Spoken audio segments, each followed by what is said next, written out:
You might be familiar with these songs, but even if you're not, you probably noticed they all have quite a similar sound. And you can probably tell that they're all from the 80s. But why is this? Why is the sound of the 80s so universally recognised? Well, my research has found 3 features to be central to the recognition of this iconic 80s sound. Timbral homogeneity, high-end shift, and technologically mediated productions. In short, a lot of synthesized sounds, cleanly produced songs with a very bright sound, and rhythmically precise drums. To understand how the iconic sound of 80s pop music was created, this project used practice as research, so that I could experience firsthand the workflow of a 1980s record producers. I produced 4 songs for this project, which followed a trajectory that aimed to inform and be informed by each other. Firstly, in order to embody the habitus of 1980s pop producers, I aimed to replicate the workflow and production style of Stock Aitken and Waterman by recreating their 1987 hit, Rick Astley's Never Gonna Give You Up. So how did I do this? Well, without access to a studio as fully featured as PWL Studios, I had to adopt my approach to be able to work with what was available to me.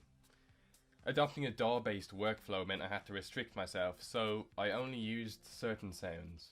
Roland TR-707 samples for the drums. This is Digital Suburban's Dext plugin, which is a Yamaha DX7 emulation. I use this for the bass sound, famous E-piano sound, and this organ sound. For the other synth sounds, I used Logic's inbuilt synths. This one from Alchemy sounds like this. This one called Vintage Synth Strings. And Pop Brass. So it ended up sounding like this.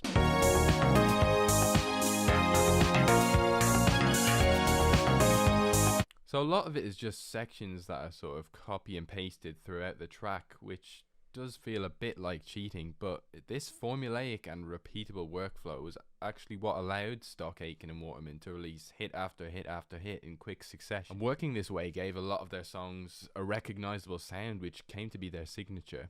So after seeing how effective this workflow could be, I took inspiration and decided to produce an original song in a similar manner.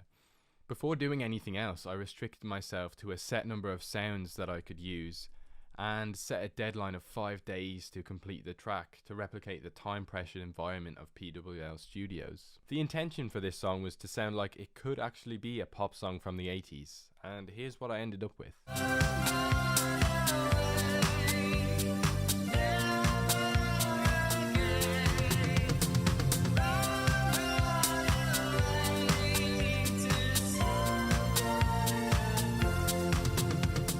So I was able to achieve an 80s sounding track by adopting the mindset and workflow of Stock Aitken and Waterman, which got me thinking, could I apply what I've learned to make any song sound like it's from the 80s?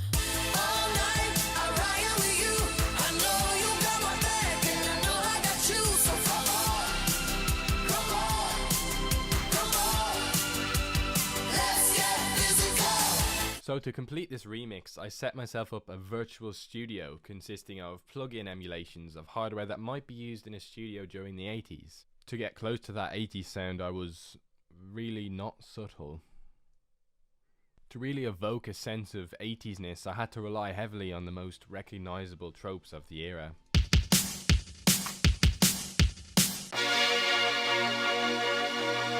But being realistic, it's not always desirable to go full-blown 80s when producing a track, and often a more subtle application of the 80s sound will work better. So for the last song, I took what I've learned so far and applied it in a way that is evocative of the 80s, but still sounds like a modern production.